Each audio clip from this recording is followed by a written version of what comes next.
กราบสบายดีตอนสวยจ้ะพี่น้องจ้าสบายดีเพื่อทุกคนเด้อยินดีต้อนรับที่สองแม่น้องบอยคือเก่าคือเดิมพี่น้องมาทักทายกันตอนสวยทักทายแล้วตอนเช้าวิดีโอบ่มีเสียงจ้ะพี่น้องจักมันเป็นอีหยังแก้ได้ก็บ่ได้มิดอีลี่ประบวกกับภาคบ่เป็นก็เลยบ่เอาจ้ะมาอัปเดตตอนสวยเนาะจ้ะส่วนน้องมีเก็บมะขามพี่น้องบ้านนี่เขาสวนแล้วแหละบ้านนี้ก็จะมาเก็บมะขามซุกไว้ขายแล้วจ้ะเพิ่นเริ่มซุกแล้วพี่น้องถือกระตายยืนรออยู่พี่น้องบายดีป้าลุงจ้ะมาลูกมาเก็บเงินได้นี่เงินได้นี่กล่องล็อกร้อนนี่ลมแห้งเพิ่นล่นลงมาพี่น้องเก็บลูกเก็บให้เบิดเลยโอ้ยเหยียบแตกไปเลยนี่มะขามสุกพี่น้องนี่มะขามนี่หน่วยใหญ่ๆงามๆเก็บเอาลูกน้องไปเก็บให้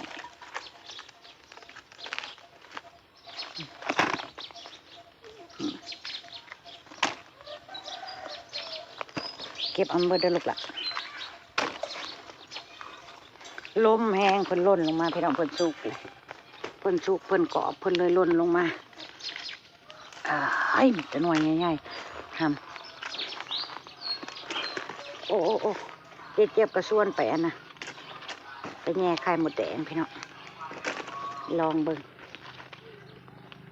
นี่ทำ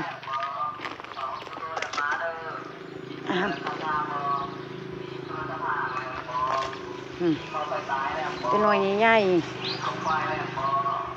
ๆมีแต่หน่วยใหญ่ๆได้ในน้ำแม่เนี่ยเก็บเอาเนี่ยผูกข้าเจ้าเริ่มเลยได้ไพ่ก็เริ่มเอามะขามแล้วป่ะเนี่ยพี่น้องเริ่มเอามะขามไว้ขายแล้วจ้ะฝนตกลงมาในเนื้อเปื่อนน้ำงามพี่น้องนี่บ่ได้เปื่อนเลยนี่งามซ้ำๆเลยจ้ะได้นะลูกเนี่ยแถวน่ะมันแห้งมากบ่แห้งติได้นะแถวตีนเบิ่งพิสูจน์นั่นนะลูกแม่มสีสมองค์ตรงเลยจ้ะนะนี่งามลูกได้มันสุกเลยเก็บไปเลยโอ้ยงเอาไผ่นะเก็บเอาให้เบิร์ดเลยลูกแถวนี่นะไก่ยังบ่ทันกินได้นี่พี่น้องเฮ้อเดี๋ยวเจ็บชวนไปเลยแถวที่นี่บ่ทันได้เปื้อนได้นะเก็บเอาเบิร์ดลูกอ่ะเบิร์ดอะไรมันบอกนี่มิดตัดไอ้ตัดห่างหยอกแม่รถได้เห็ดเลยไปตามน้องบิ๊กไปต้นนั่นอีกแป๊บนึงต้นนี้ได้บ้างครับนี่กองนี่นะแม่เห็นอยู่เงินได้นี่กองร้อนอยู่นี่คือเงินทางนั้นเลยได้นี่ถึงเวลาแกะมะขามขายแล้วจ้ะเอาให้เก็บแถวนี้คือว่าบักหลายๆหนึ่งเอาตัวกองไว้จุบ้ากองไว้จุแต่ไรเนาะเงินกับแม่ก็ยังว่าเงินอยู่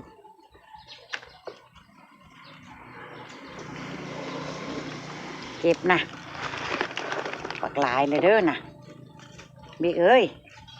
แกมือละกะตานี่ก็ห้วยเริ่มแล้วได้นี่เจ้าแก่ห้าว่างเขาก็นั่งคายคลองไปนำเขาแกะไปนำ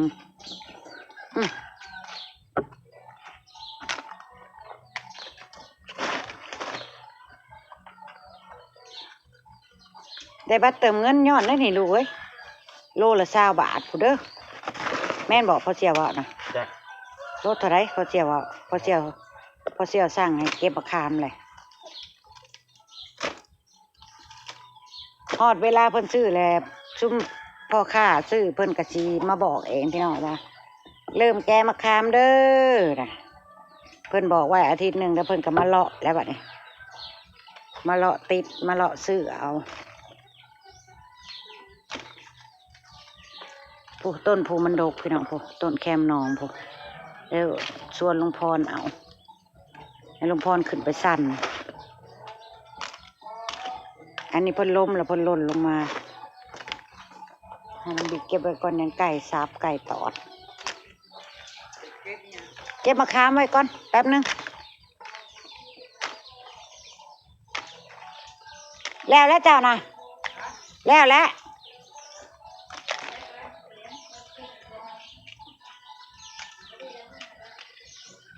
พ่อเจ้าอยู่ไสจะทำถ่ายคลิปกับลุงพรมื้อเช้าพี่น้องเขาชวนเก็บแตงถ่ายเสร็จเรียบร้อยสิมาละโหลดลงพี่น้องบ่มีเสียงมันเกิดจากหยังประบัวยังบ่ฮู้ประบัวก็ว่าบ่ได้ปิดเสียงเนาะบัดสิเป็นเลยแบบประบัวก็สิมานั่งพากกะจักพากจังได้พากบ่เป็นก็เลยบ่เอาละถ่ายไม่เสียหลักเลยเลือกเอาลูกตัวใดมันเนื้อมันช้ำๆก็จังเอาตัวใดมันแห้งก็บ่เอาลูก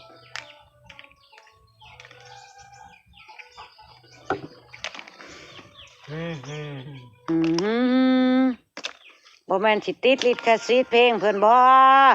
เพิ่นเฮ็ดถนนหนทางใกล้บ้านประบัวเพิ่นก็เปิดเพลงคลายเครียดไปนำร้องเพลงคาราโอเกะไปพร้อมเด้อพี่น้องบ้านเจสีม่วนแต่ละมื้อเบิ่งแน่นี่เก็บแป๊บเดียวแล้วสิเอาเป็นหน่วยหรือสิเอาแบบแก่แล้วพอเสียว่าวนะจ้ะบริษัทเอาจะถามพ่อก็ฮู้เรื่องอยู่หรอกเบิดละบ่ลูกไปเดี๋ยวจะมากระแดงไปเอามือไว้ใช่เราไปวะเตรียมโตว่าสิพากันไปเลาะทงเลาะท่าบ่ได้ไปแล้วจ้ะพี่น้องเปลี่ยนแผนเจี๊ยบมีลูกค้าแล้วจ้ะอย่าเลยเอาเงินก่อนเนาะมือได้ว่างก็ต้องคอยไปเพิ่นมีลูกค้ามาสาผมแล้วกะเปลี่ยนแผนจ้ะประบัวก็สิไปหาเก็บบักขามต่อเนาะอัปปีซาร้อนเปิดจ้ะอัปปีซารอนมีลูกค้าเปลี่ยนแผนว่าสิไปแย่บ่แดงกับบ่ได้ไปบ่มันบ่ไข่สิไปง่ายคืบกับลูกค้ามาพอดีกะยกเลิกเนาะพี่น้องบ่เป็นหยังเนาะดีแล้วเรามีลูกค้านะเนื่องว่าเราสิบ่มีลูกค้าก็เราอยู่ว่างๆก็สิชวนเราไปเลาะเรามีลูกค้าแล้วก็บ่ต้องไปเลาะไสแล้วจ้ะดีป้าบัวก็สิไปเก็บมะขามต่อจ้ะเก็บมะขามสุกปล่อยขายต่อจ้ะปล่อยให้เก็บเพิ่นสาผมมาลูกค้าเพิ่นไปมาพี่น้องเปลี่ยนแผนจ้ะโอ้มือนี้ล่มเลิก2 รายการเลยเด้อ ล่มเลิก2 รายการแล้วแง่บ่แดงก็บ่ได้ไปอ้าว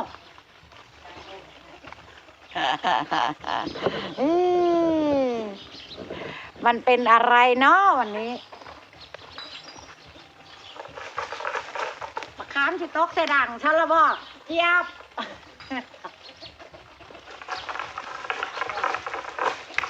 เอากับบ่แงนขึ้นเนาะพี่น้องพูดปี๊ดไปไกลแค่ล่ะโอ้ยมันต้องขึ้นบนรัด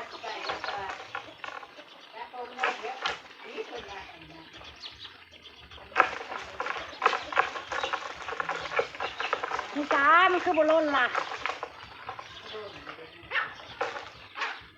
มันดังควกอยู่ไหนพี่น้องเอ้ยมันชุกหมดแล้ว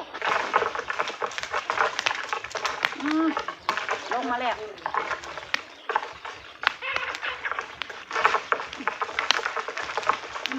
ได้ยินเสียงมะขามประบัวโต๊ะบ่เอาแล้ว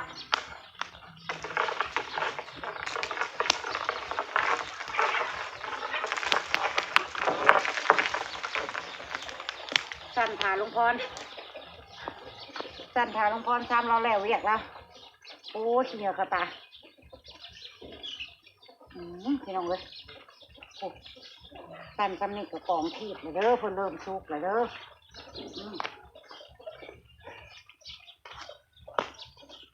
เหยียบฉันแล้วเนาะ น้องมาเก็บก่อนเก็บไปน้ำสั้นไปน้ำเอาทีละเล็กทีละน้อยเนาะพี่น้องเนาะ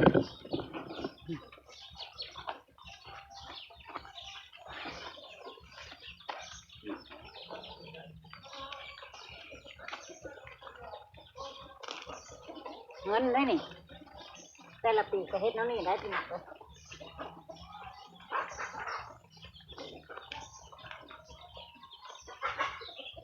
ถึงเวลาแล้ว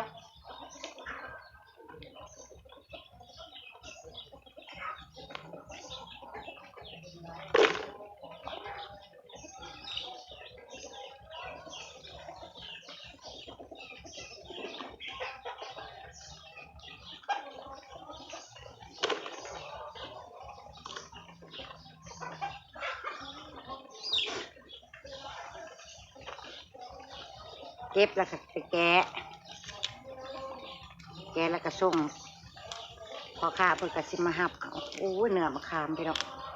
ซ้ำ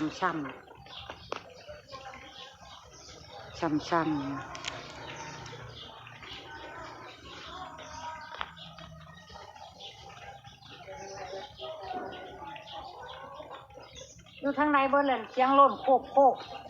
ปัจสิหาเก็บบ่เห็น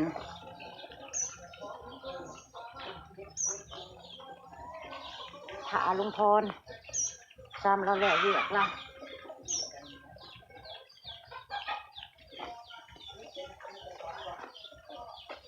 มันนั่นอะไรเด้เนาะพี่น้องมันลุ่มเลิกหลายอย่างเลย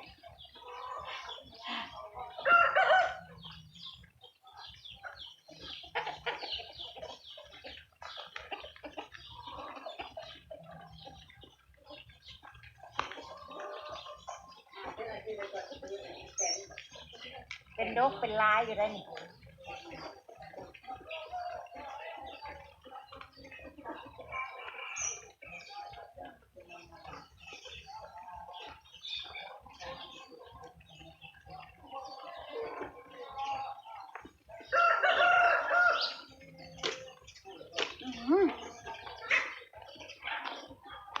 เป็นหน่วยงามๆพี่น้อง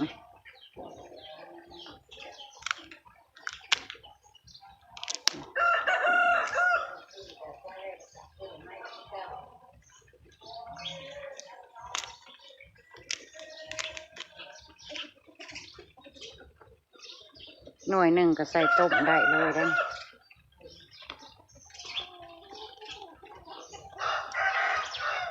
สั้นอีกก็ยังโดกพี่น้อง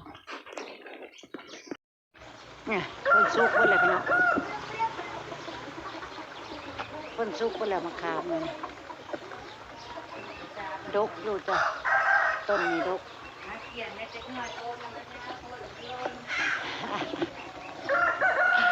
จากที่หายลุงพรขึ้นหายพี่น้องนี่โอ้เทิงผูกหลายได้หลายอยู่ดอกมะขามจนง่ามันกองออกมาพี่น้องพอมันดก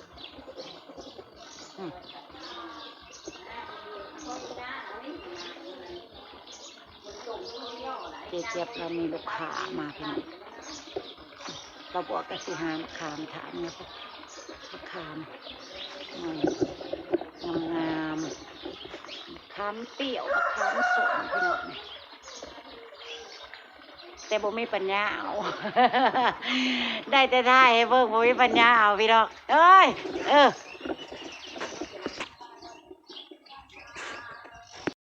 ลิงมาแล้วลิงประบัวมาแล้วพอไปซาขึ้นต้นข้ามลุงพรบอกสิไปย่านพุ่นน่ะ ห้อยจ้องงาที่มันเป็นได้เถ่าไปจ้องงาดอกมันได้ไปแล้วรีบแล้ว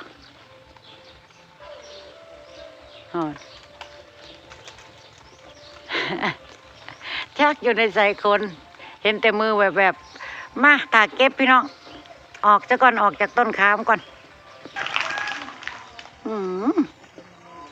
งานดกไปเถ่าพี่ ฟันยังเหนียวอยู่เนาะ พี่ทั้งพี่แห้งๆเบิดแห้งแล้วผู้สั่นให้ก็ได้ โอ้ย แขกและแห้งเบิดเลย มือพี่น้องขึ้นกดถามขึ้นกดไม่ง่วง พ่อใหญ่พร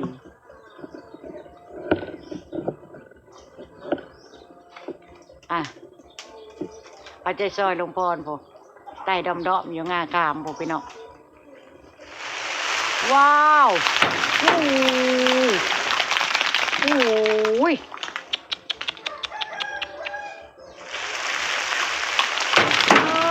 ลงมาแล้วพี่น้อง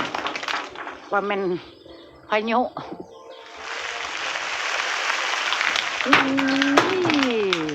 วิธีเอามาขามบ่ต้องตัดงาเพิ่นตัดงาเพิ่นแล้วเพิ่นสิบ่เป็นอีกทีหน้า ต้องปิดเอาน้ำตัวเหนียว มันบ่ทันได้สุกกรอบคักเด้มันก็เป็นอันนี้แหละ นี่น้ำหนักดีจ้ะ ก็เอาน้ำหนักอีกแหละท่านเอกเขย่าแห้งๆป้าดตัวลงมาบาทเดียวพี่น้องแต่แนมเบิ่งก็ยังดกอยู่คือเก่าโอ้ปี๊บต้องไปเอากระสอบมาใส่แล้วนี่เอากระสอบมาเก็บมะขามก่อนจ้าสั่นลงมาเรียบร้อยพี่น้องเต็มไปด้วยมะขามบัดนี้พืชลิงพรเห็ดแล้วพี่น้องคุณลงมาแล้ว มอยอีลี่พี่น้องเลยมอยอีลี่ เก็บใส่กุมาเทบาทนี่เนาะพี่น้องโอ้ยสุดยอดเพิ่นยังบ่ทันได้สุกกันเบิดทุกอันนั้นมึงเลยป้าลุงพอเราสั่นลงมาบาทนี่ซ้ำสิเก็บปะบุอาบานนี่พี่น้องมีแต่มะขาม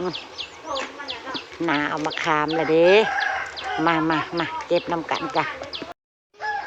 มาพี่น้องมาเผาซอยจนเก็บบาทนี่ไปเผากระสอบมาใกล้ๆพี่ย่างแห้งก็บ่ได้เด้อบาทนี่ย่างแห้งก็บ่ได้เด้อพี่น้องปวดเขาลดไปยังนี่น่ะปวดเอาไม่ปวดลงมาเก็บมุงเดียวลดไปยังเลื่อนนะ ที่โดน ที่ดินแล้วเนาะมันแตกน้ำก็มีบ่ได้หรอก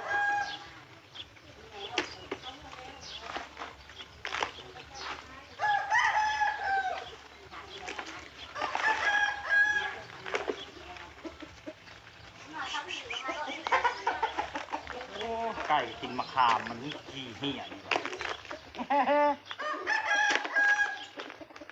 ตัวขี้เจ็บท้อง ลูกพ่อจะคล้องวันนี้ลูกพ่อนี่บ่กินเนียงก็บอกกินมะขามมันนี่ ที่มาข้ามสุกลูกพ่อจะทองล่ะ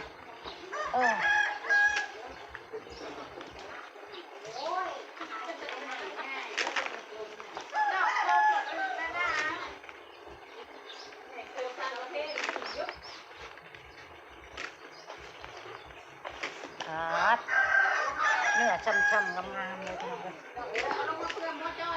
สอบมาเฮ้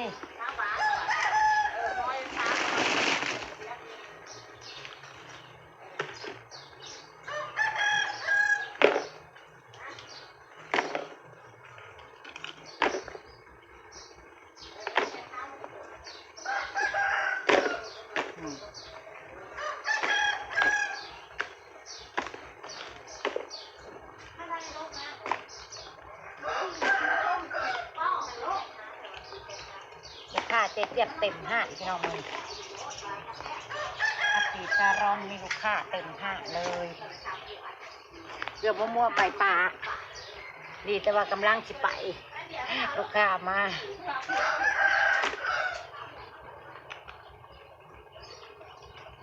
ขอโทษหาเสี่ยวเลยมาอยู่บ่มือนี่สั้นเลยได้แบบพอได้ลีโลเลยได้เนาะพี่น้องทอดเวลาเอาเลยได้ปลาบุอันนี้ว้ายมึง แม่ผู้ซับโปกเก็บบ่ทันเลยไก่มาซับแล้ว กินน้ำมะขามมันโอ้ว้าวสบาย ปุ๊กอ่างเฮา ตัวนี้มากไปแท้เห็นปลูก คอยมีแกะเบิ่งเทสาวเทว้าวก็มันจะได้เป็นกระสอบ2กระสอบคนบ่นี่พี่น้องสั้นแป๊บเดียวนะ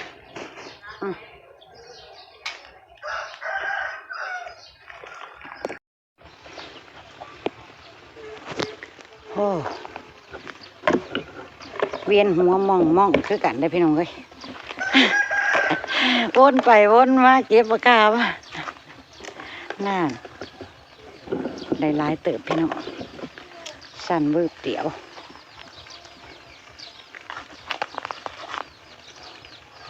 สองเท่าเก็บซอยกันแป๊บเดียว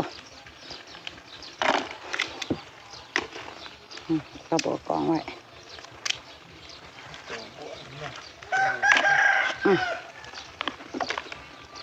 เอาแต่เนื้อช้ำๆเพิ่นตัวได้เนื้อแห้งๆก็บ่ต้องเอาเนาะพี่น้องมาตรฐานโลดแล้วก็สิไปนั่งแก่เวลาว่างๆหรือเพิ่นสิซื้อเป็นหน่วยหรือเพิ่นสิซื้อแบบแก่ไปแล้วถ้าถามคนซื้อก่อนเนาะแต่ตอนนี้เอาไว้ก่อนเพราะว่าเพิ่นเริ่มล่นล่วงลงมาแล้วอันขวัญเพิ่นกรอบเลยได้เพิ่นสุกเลยลงมาเพิ่นก็ไก่ซับไก่ตอดถิ่มแต่ว่าแหนมอยู่ต้นยังเต็มยังดกอยู่คือเก่าพี่น้อง ชอบนึง นี่หลวงพ่อสั่นแป๊บเดียวได้สอบ1เลยพี่น้องได้1กระสอบสำหรับมะขามหลวงพ่อ